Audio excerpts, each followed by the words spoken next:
What's good, YouTube? It's your boy, Blue Blood Sports TV, back at y'all with another one. So, undefeated 3-division world champion, former junior welterweight undisputed world champion, currently the reigning WBO, World Boxing Organization welterweight world champion, who is widely considered by many to be the #1 best pound-for-pound fighter in the world, in Terence Bud Crawford. Terence Crawford is 38 wins, no losses, no draw, 29 big wins by way of knockout.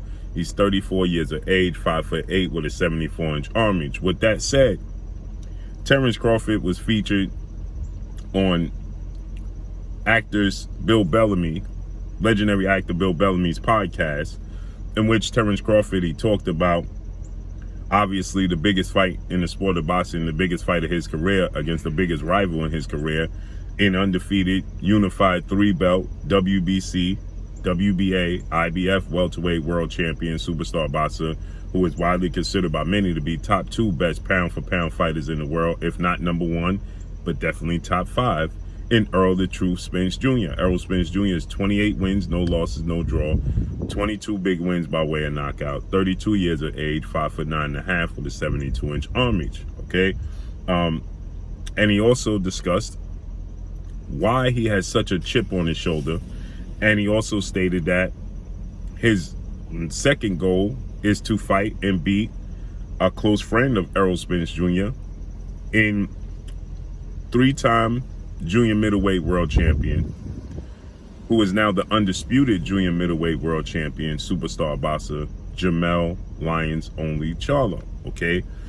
So that's his second goal. The second biggest goal of his career is to fight and beat Jamel Charlo, right?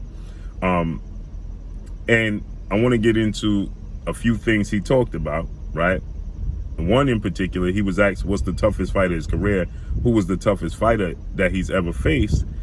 Was it Sean Porter? Now, Jamel Charlo is 35 wins, 1 loss, 1 draw, 19 wins by way of knockout. He's 32 years of age, 6 feet tall, with a 73-inch arm reach. Okay, so just keep that in mind. Jamel Charlo is bigger than Errol Spence, and he's clearly bigger than Terence Crawford. But he was asked, what's the toughest fight of his career? Was it Sean Porter? 2-time welterweight world champion, superstar, retired Hall of Fame, future Hall of Fame boxer in Showtime Sean Porter, who he fought last. That's the last fight Terence Crawford had. And shockingly, he said no, right? He still stands on that, the toughest fight of his career is Olympic gold medalist, 3-division world champion, Cuban superstar boxer, Yuriorkis Gamboa, excuse me, okay? It wasn't Showtime Sean Porter, it was Yuriorkis Gamboa, okay? Sean Porter finished his career around 31 wins, 4 losses, 1 draw, 17 wins by way of knockout, stopped 1 time in his career, 33 years of age, 5'7", with a 69-inch arm reach, okay? So they fought November of last year, okay? And so Terence Crawford, he said that no, it's not Sean Porter. It was Yuriorkis Gamboa, who was undefeated when he faced Terence Crawford. He was 23 wins, no losses, no draws. So Yuriorkis Gamboa was a whirlwind, okay? And so Terence Crawford said that, he was a very difficult fight for him, because he was smaller than him.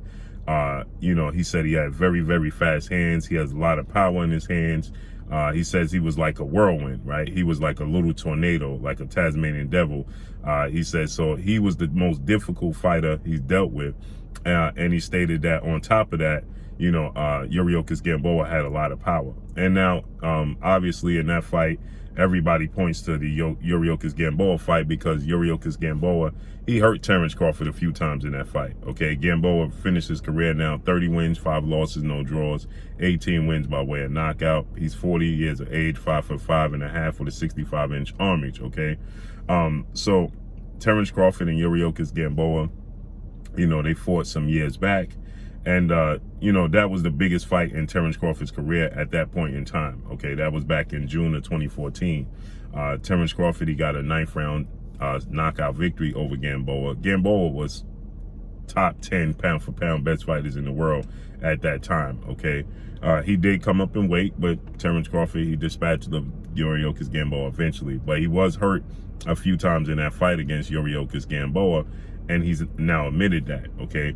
So that was shocking to me, because I would think that his toughest fight would be Sean Porter, but who can tell him? He's been in the ring with both, right?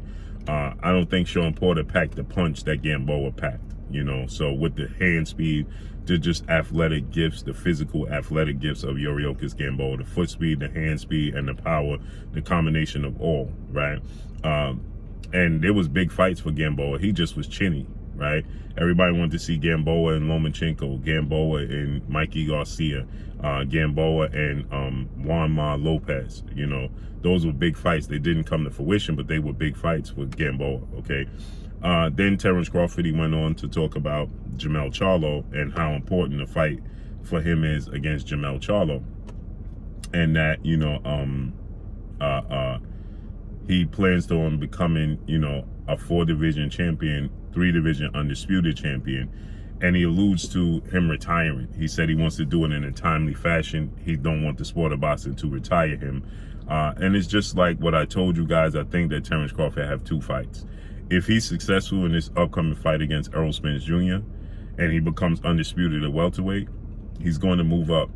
And if he's able to fight Jermell Charlo in a timely manner, let's say he's able to, he's the WBO champion. He's going to make himself the mandatory for Jermell Charlo as the WBO champion immediately, and he'll be able to land that Jermell Charlo fight. So he goes up there and immediately gets the Jermell Charlo fight. Then, as long as Jermell Charlo is not scheduled, and to have a fight already on deck where Terence Crawford has to have a tune-up fight, or a first fight there at the division, could possibly be against Danny Garcia or Keith Thurman. Terence Crawford gonna go right into the Jermell Charlo fight. I think that Terence Crawford at best got 3 fights left. I think he'll fight Errol Spence should he be victorious.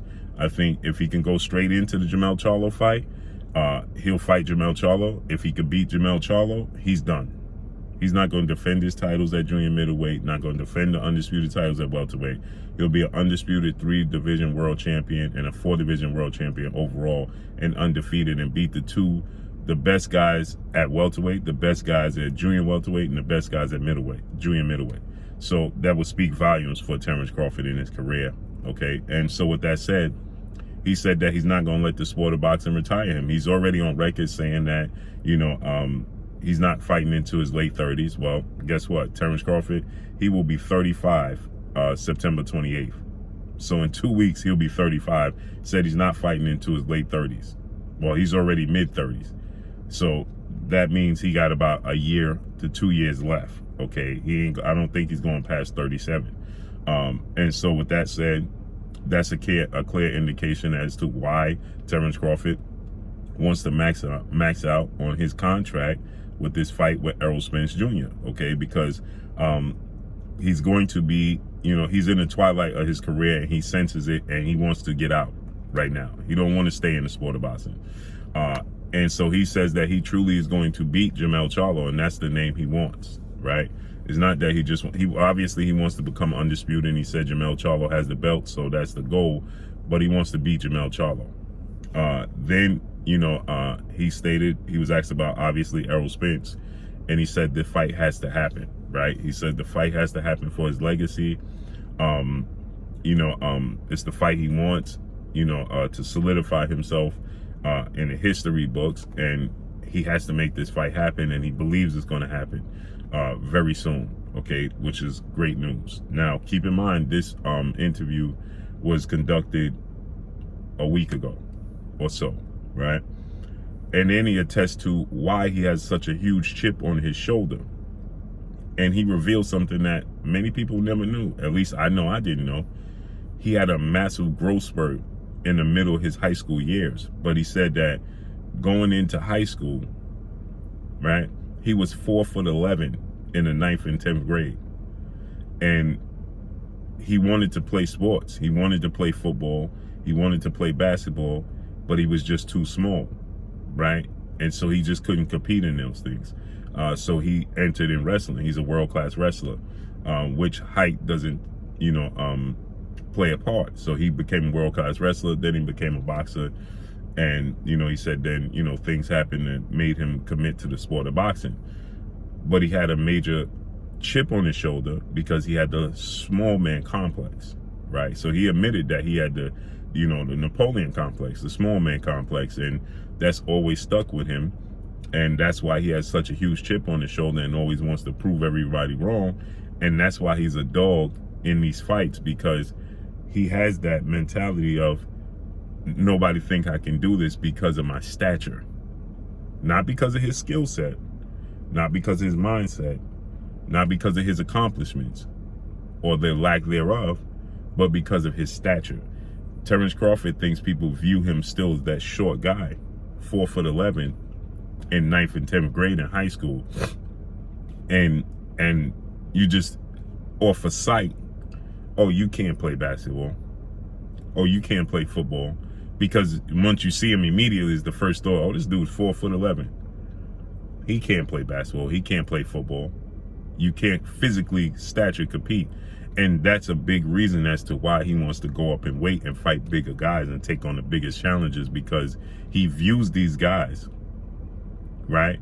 These big guys as mountains to climb, because he has the Napoleon complex, that chip on his shoulder. That's why he wants to be a dog. And that's why I think against Errol Spence, he's going to want to be a dog, because this is the biggest challenge of his life and his career.